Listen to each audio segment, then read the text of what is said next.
우리 현대인에게는 여러 가지 영적인 갈등이 또 갈증이 많이 있습니다. 미국 사회에도 지금 계속해서 학내 총격 사건으로 인하여서 우리의 마음이 아프고 또 앞으로 이 나라가 어떻게 될까 하는 걱정도 많이 생깁니다. 우리 젊은 아이들 마음속에 폭력성이 점점 더 나타나게 되고 또 반사회적인 행동들을 보게 됩니다. 총기 규제가 더 강력하게 있어야 된다는 이야기들이 계속 나오고 있습니다. 이런 것뿐만 아니라 우리 사회도 점점 혐오 또 증오 또 갈등으로 인한 문제를 많이 겪고 있습니다. 특히 인공지능이 점점 발전하면서 인공지능을 가진 로봇가 사람보다 더 월등한 지식과 때로는 기능을 발휘하기 때문에 또 사람들이 설 곳이 점점 없어지게 됩니다. 보다 비인간화되고 또 점점 더 기계화가 가속될 것이라고 많은 사람들은 이야기합니다. 스마트폰이 발전해서 너무나 편리한 것도 있는데 우리가 점점 사람들이 서로의 대인 관계보다는 또 부부 관계보다는 자녀들과의 관계보다는 자녀들이 또 친구들과 서로 인격적인 접촉보다는 스마트폰을 통해서 그것에 빠져 있는 경우가 많습니다.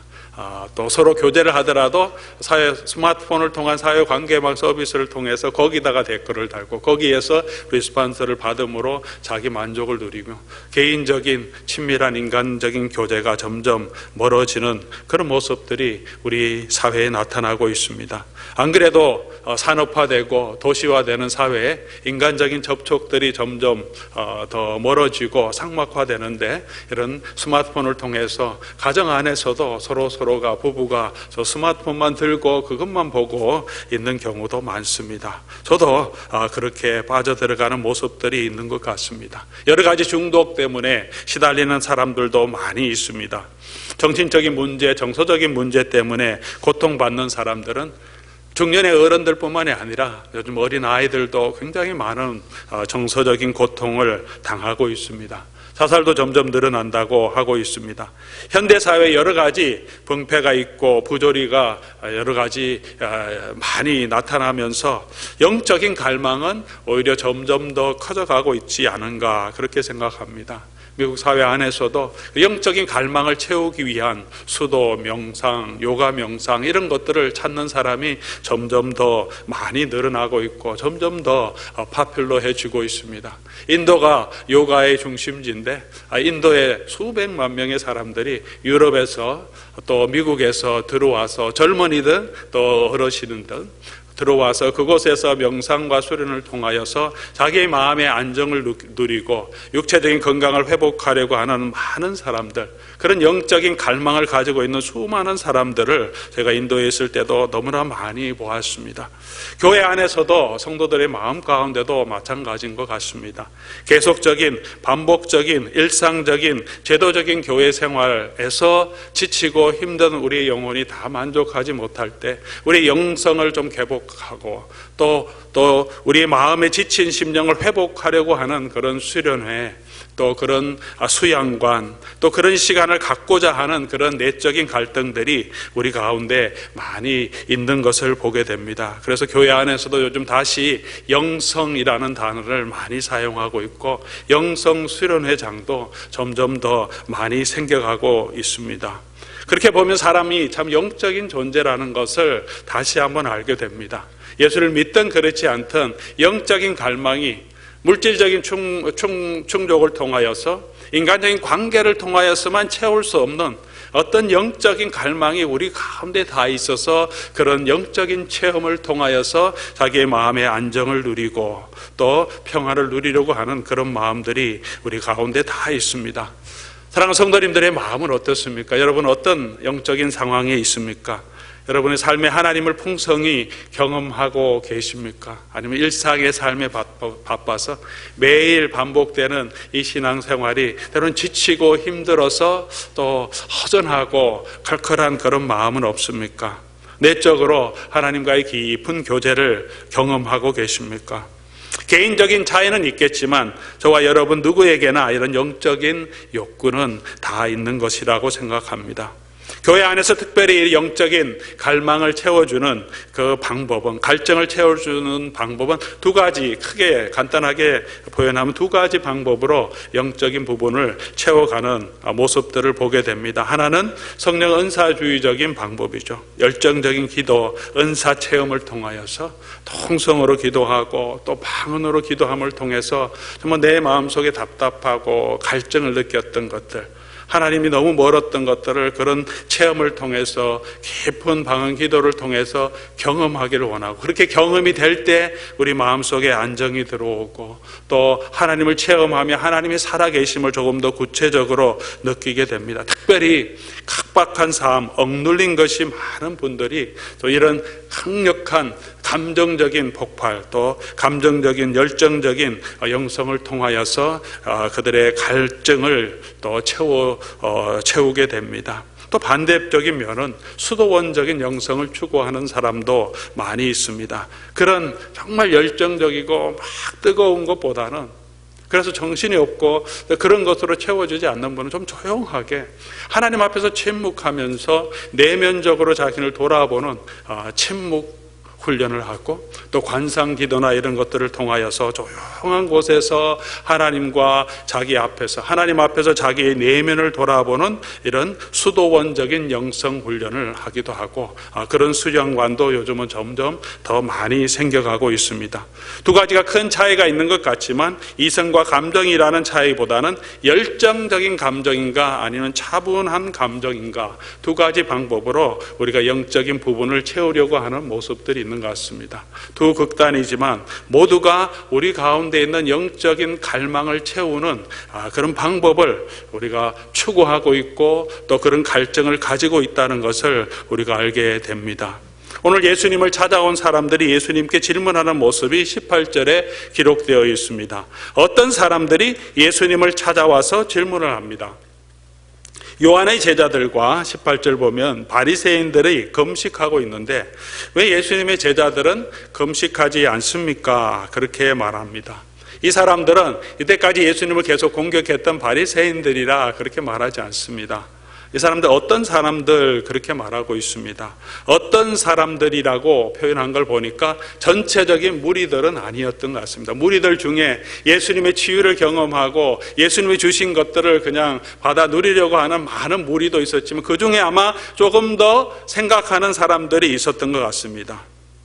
이 시대에, 그 당시 시대의 암울한 상황을 바라보고 어떻게 사는 것이 바른 영성인가, 어떻게 사는 것이 이 시대를 회복하는 것인가, 그런 깊은 영성을 보기를 원했던 사람들이 있었던 것 같습니다. 자기들은 요한의 제자들도 또 바리새인들도 되지 못하고 예수님의 제자들도 아직 되지 못했지만 나름대로 그런 갈증을 가지고 있고 그런 영적인 차원에서 이런 그 당시에 여러 가지 종교적인 무브먼트를 보고 있는 것 같습니다. 스스로 그렇게 하지 못하지만 오늘 같은 이런 영적인 암울한 시대에, 민족적으로 암울한 이 시기에, 정치적으로 혼란한 이 시기에 금식하면서 기도하는 요한의 제자들, 또 일주일에 2번씩 기도하는 바리새인들의 모습들을 보면서 도전이 되고, 뭔가 저런 영적인 갈증을 채울 수 있는, 영적인 갈망을 채울 수 있는 우리의 삶의 모습들이 나타나야 되는데, 예수님의 사역을 보니까 제자들이 먹고 마시고 자기들이 행하는 것과 큰 차이가 없는 그런 모습을 보면서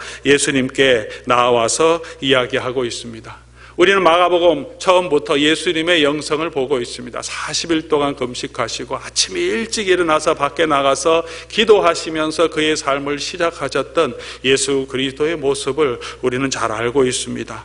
그런데 이 어떤 사람들은 그런 예수님의 영적인 모습을 알았는지 잘 몰랐는지는 구체적으로 우리가 기록되어 있지는 않습니다. 예수님이 왜 이렇게 먹고 마십니까? 공격하지는 않고 제자들을 우리가 공격합니다. 예수님이 만약 그런 영적인 삶을 살고 계신다면 왜 제자들에게 그런 모습을 가르치지 않습니까? 제자들이 40일 동안 금식 훈련을 시키지 않고 한 달에 한 번씩 이렇게, 아니면 새벽기도 훈련을 시키지 않고 이렇게 먹고 마시면서 그냥 제자들이 그냥 보니까 흥청망청 이렇게 죄인들과 함께 잔치하는 것만 좋아하고 그렇게 따라다니면서 어떻게 이 시대를 회복할 수 있겠습니까? 아마 그런 답답함이 있었던 것 같습니다. 오늘 교회를 보면서 저와 여러분이 우리 자신을 보면서 그런 마음이 들 때가 없습니까?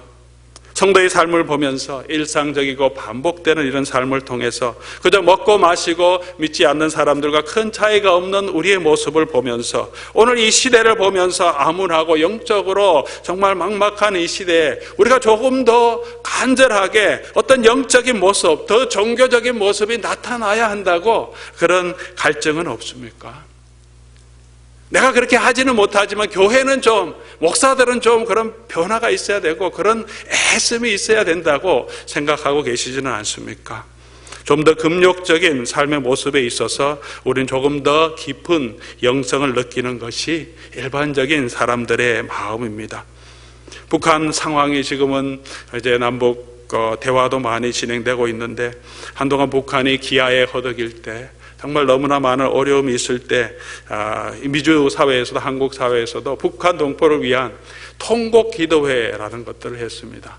우리 같이 모여서 참 북한을 압박하고 가난하고 굶주리고 있는 그곳의 사람들을 좀 생각하면서 통곡하면서 기도하자, 금식하면서 기도하자, 그렇게 기도하는 기도의 운동들도 있었습니다. 조금 함께 아파해보자 그러는 거죠. 기아에 허덕이는 세계의 많은 어린아이들을 생각하면서 우리 월드비전에서는 24시간 기아 체험하는 그런 프로그램을 하기도 합니다. 각 교회에서 또 유스그룹에서 24시간 동안 밥을 먹지 않으면서 배고픔이 어떤 것이 체험하면서 우리가 세상에 흩어져 있는 정말 가난한 아이들, 배고픈 아이들을 위해서 좀 함께 아파하면서 그들을 지원하고 그들을 생각하는 삶을 살자. 같이 좀 아파하고 같이 좀 먹지 않고 안타까워하는 그런 모습이, 그런 금욕적인 삶의 모습이 나타날 때 우리의 영성이 더 깊어지고 하나님이 하시는 놀라운 일들이 이 땅에 일어나지 않을까. 바리새인과 요한의 제자들은 그런 마음으로 하나님 앞에 엎드려 금식하고 있었습니다. 요한의 제자들은 요한의 삶을 보면 그들이 얼마나 금욕적인 삶을 살았는지 우리가 알 수 있습니다. 요한은 광야에서 구했다 그러고 약대털 옷을 입고, 그냥 좋은 옷을 입는 것이 아니라 약대털 옷을 입고, 그리고 먹는 것은 그 석청과 메뚜기를 먹었다 그렇게 말합니다. 예수님도 말씀하시기를 요한은 와서 먹지도 않고 마시지도 아니하며 그들에게 사람들이 말하기를 귀신 들렸다 그러고 나는 와서 먹고 마시니까 죄인들의 친구라 그렇게 너희가 말한다 그러면서 예수님도 그 당시의 사람들도 요한과 요한의 제자들이 얼마나 금욕적인 삶을 살았는지 우리에게 보여주고 있습니다. 그런 요한의 삶의 모습 자체가 그의 메시지의 강력함 으로 나타나고, 그런 삶을 사는 요한이 강하게 선포하는 회개의 메시지가 능력 가운데 선포되며 많은 사람들이 요한에게 나아올 수 있게 된 계기가 된 것이죠. 그런 삶이 그에게 있었기 때문에, 그런 영성의 깊이가 그에게 있었기 때문이죠. 요한의 제자들이라고 하는 걸 보니까 요한은 잡혀갔지만 그 제자들의 요한의 삶을 그대로 따라서 살아가고 있던 그 시대의 사람들이었을 것입니다. 일반 사람들이 보기에는 그래도 하나님의 나라를 구한다고 하면 저 정도의 삶은 있어야 되지 않을까, 저런 헌신과 저런 금욕적인 삶이 있어야지 하나님께서 그래도 이 땅을 불쌍히 여기지 않을까. 바리새인들도 마찬가지입니다. 바리새인들도 예수님 오기 전에 한 150년, 200년 전부터 생겼던 유대의 한 종파, 종교적인 한 종파인데, 이 종파들이 정말 우리가 이렇게 살아서는 안 된다, 이런 이민족 가운데 계속 지배당하고 있는 우리의 삶을 바꾸려고 하면 우리가 철저하게 하나님 말씀을 지키고 경건하고 깨끗하게 살아야 한다. 그래서 율법에 주시는 말씀보다 더 철저하게 하나님 말씀을 지키기를 노력하고 애썼던 그런 그룹입니다. 그래서 그런 경건의 모습을 보여주기 위해서 얘들은 일주일에 2번씩 금식해서 월요일하고 목요일, 물론 해 뜰 때부터 해질 때까지 금식한 것, 하루 종일은 금식은 아니지만 그들이 그런 금식의 모습을 보여주었습니다. 금식한다는 것이 쉽지 않죠. 한 끼만 굶어도 굉장히 힘든데, 그리고 1년에 몇 번 한 3, 4일 금식하는 것도 쉽지 않은데 매주마다 2번씩 금식한다는 것 쉽지 않습니다. 이슬람 무슬림인들이 라마단 기간 동안 아침부터 저녁 해질 때까지 금식하는 금식의 기도 기간이 있습니다. 1년에 한 차례죠. 매주마다 2번씩 금식하는 것. 일반 사람들이 볼 때는 그래도 저래도 저런 영성이 있구나 하는 것들을 아마 그들이 인정했을 것입니다. 예수님을 보니까 그렇지 못한 모습이 보입니다. 그리고 예수님께 질문합니다. 그들에게 지금 예수님께서 말씀하고 계신 것입니다. 어떻게 하는 것이 진정한 영성임을 예수님께서는 두 가지 비유를 들어서 이들에게 설명해 주고 있습니다. 이 예수님의 가르침이 오늘 저와 여러분의 영성이 어디에 근거해야 하는지를 분명하게 보여주는 예수님의 말씀입니다. 오늘 예수님께서는 금식을 하라 말라는 이슈로 이 대답을 하고 있지 않습니다. 예수님도 그렇게 하셨고 초대교회 성도님들도 겸식하며 기도하는 일들, 합심해서 기도하는 일들, 기도에 힘쓰는 일들을 다 했습니다. 중요한 것은 금식을 하고 안 하는 것이 아니라 어떤 자세로, 어떤 방향으로, 어떤 마음으로 우리가 살아가야 하는가 하는 우리의 삶의 근본적인 방향을 지금 예수님께서 얘기하고 계신 것입니다. 이 두 가지 사건을 통해서, 두 가지 비유를 통해서 예수님이 말씀하고자 하시는 그 내용의 핵심이 무엇입니까? 첫 번째는 혼인집의 비유를 통해서 혼인집에 신랑이 있을 때, 신랑이 빼앗겼을 때를 비유하면서 지금 신랑이 있을 때는 금식할 수 없다. 그러나 신랑이 빼앗기면 금식하기도 하고 슬퍼하기도 한다. 그렇게 말씀하십니다. 이 말씀을 통해서 예수님이 신랑이심을, 예수님이 그들과 함께 계심을 보여주고 있습니다. 당시에 요한의 제자들과 바리새인들은 아직 예수님이 오지 않았다고, 메시아가 오지 않았다고 생각하고 메시아가 오기 위해서 내가 하는 수고와 내가 하는 영적인 이 금욕적인 삶을 통하여서 메시아의 나라를 조금 더 가까이 오게 하는 그런 도구로 나를 사용하겠다, 그렇게 애쓰고 있는데 예수님이 말씀하시기를 너네가 애쓰고 수고하는 그런 노력들을 이제 내가 왔는데 지금 너희가 해야 될 것은 뭐냐 하면 계속해서 금식하는 것이 아니라 지금 해야 할 것은 그 메시아께 오는 것이죠.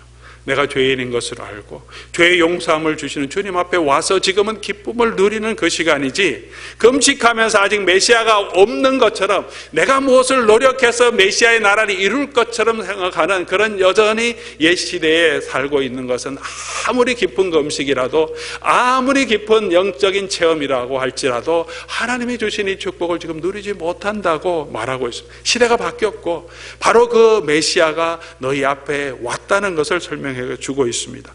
포도주와 또 가죽 부대를 설명하시면서도 같은 말씀을 하시는 거죠.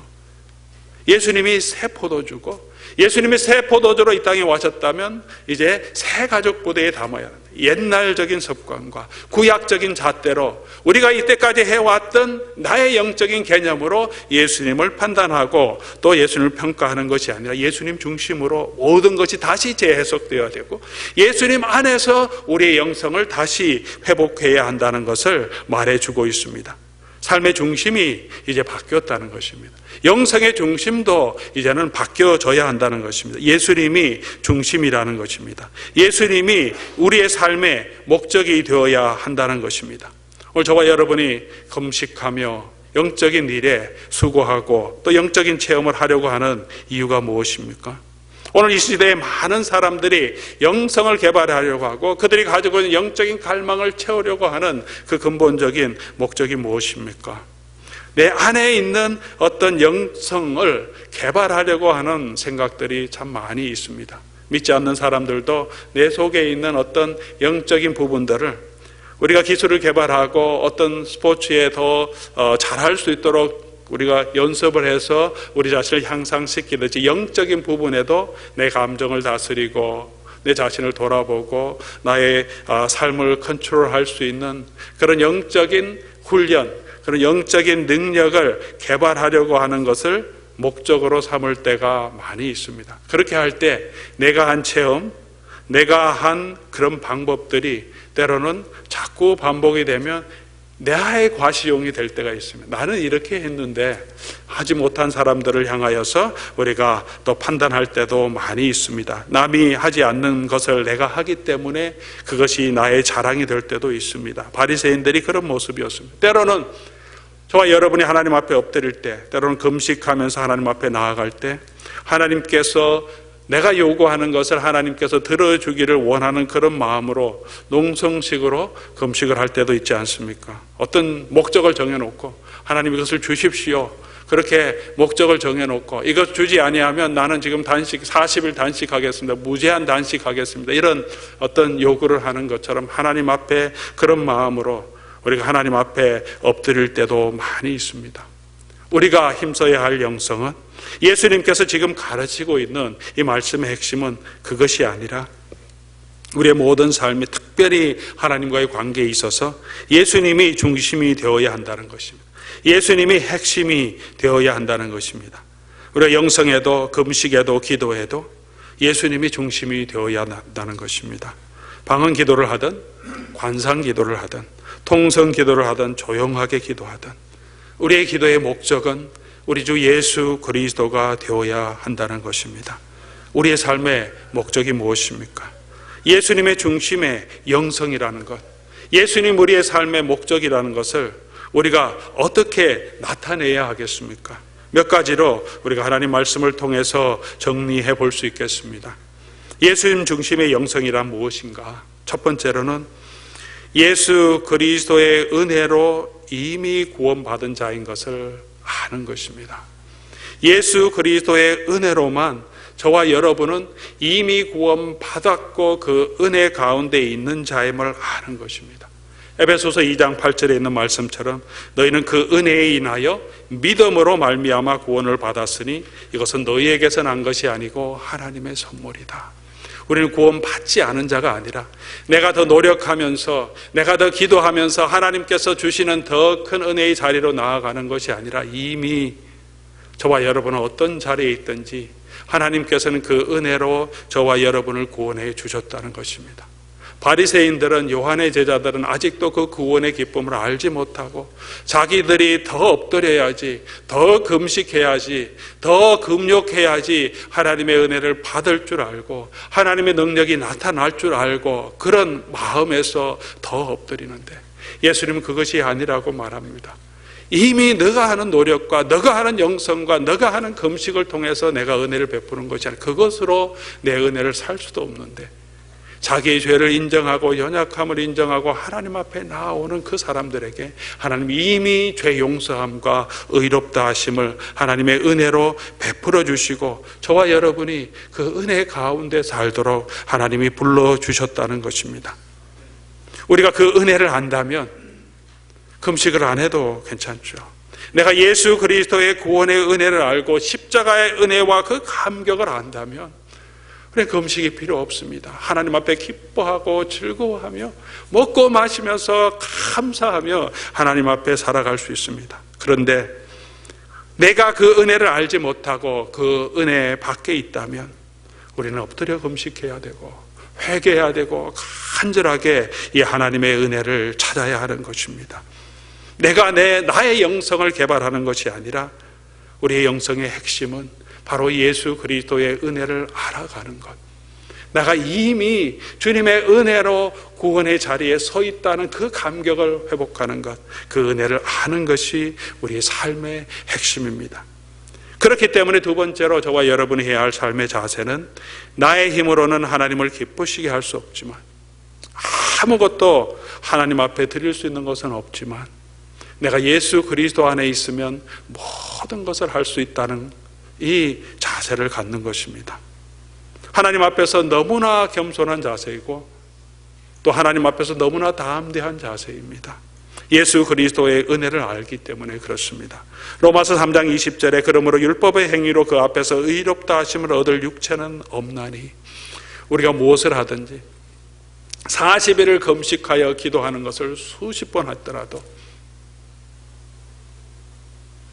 내가 하나님 앞에서 내가 하나님을 기쁘시게 할 수 있는 것은 아무것도 없고 그러나 내게 능력 주시는 자 손에 있으면 내가 무엇이든지 할 수 있다는 이런 감격과 이런 고백이 없다면 나의 모든 수고와 나의 모든 영성의 삶의 자세는 내 삶에서 나타나는 이런 영적인 행동들은 아무 의미가 없는 것입니다. 빌립보서 4장 13절에 내게 능력 주시는 자 안에서 내가 모든 것을 할 수 있다고 사도 바울은 고백합니다.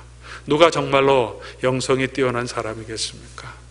세상적으로 보기에는 기도 많이 하는 사람일 수도 있고 성경을 많이 읽는 사람들 있을 수도 있지만 하나님 보시기에는 자기가 하나님의 은혜로만 구원 얻은 자임을 알고 그렇게 하나님 앞에 나아오는 정말 세리와 같은 자를 하나님은 더 의롭다 하시고 그 사람을 더 칭찬하시는 모습을 예수님은 우리에게 말씀해 주고 있습니다. 일주일에 2번이나 금식하는 바리새인들보다도 가슴을 치면서 자기의 삶을 하나님 앞에 내어놓고 하나님 앞에 부끄러워서 오늘 아버지 하나님, 내가 하나님 앞에 얼굴 들 수 있는 것이 없습니다. 하나님의 은혜 아니면 나는 살 수 없는 자임을 아는 것. 그 사람이 가장 큰, 가장 깊은 영성을 가지고 있고 하나님이 그런 사람을 가장 축복하시는 모습을 우리는 성경을 통해서 예수님의 가르침을 통해서 보고 있습니다. 그러므로 우리의 삶의 목적, 우리의 영성의 목적, 우리 신앙의 목적은 무엇이 되어야 합니까? 세 번째로 예수님을 더 알기를 원하고 예수님을 더 닮아가기를 원하는 것이 우리의 영성의 목적이 되어야 합니다. 에베소서 3장 18절 말씀 보면 능히 모든 성도와 함께 지식에 넘치는 그리스도의 사랑을 알고, 사도 바울의 기도였습니다. 성도들을 위한 기도였고 자기를 위한 기도였습니다. 예수님의 사랑, 지식에 넘치는 그리스도의 사랑을 알기를 원한다. 빌립보 3장에도 예수 그리스도를 아는 그 지식의 고상함을 알기를 원한다. 그 사도 바울의 소망이었습니다. 그래서 그는 깊이 있는 영성의 소유자였습니다. 예수님의 사랑을 알아가기를 원하고 아직도 그 사랑의 깊이와 높이와 넓이와 크기가 어떠함을 알지 못해서 조금 더 알기를 원하는 그 삶이 그의 삶의 목적이었습니다. 오늘 저와 여러분의 삶의 목적이 무엇입니까? 영성 훈련을 해서 나를 개발하는 것이 아니라, 금식을 위한 금식이 아니라 예수님을 더 알아가는 것, 그것이 저와 여러분의 삶의 목적이 되어야 한다는 것입니다. 예수님의 사랑을 닮아가고 예수님의 모습을 닮아가는 것, 예수님의 인격을 닮아가는 것, 그런 삶을 살기 위해서 우리가 노력해야 한다는 것, 그것이 우리의 삶의 목적입니다. 예수님이 이미 내 안에 있는 삶입니다.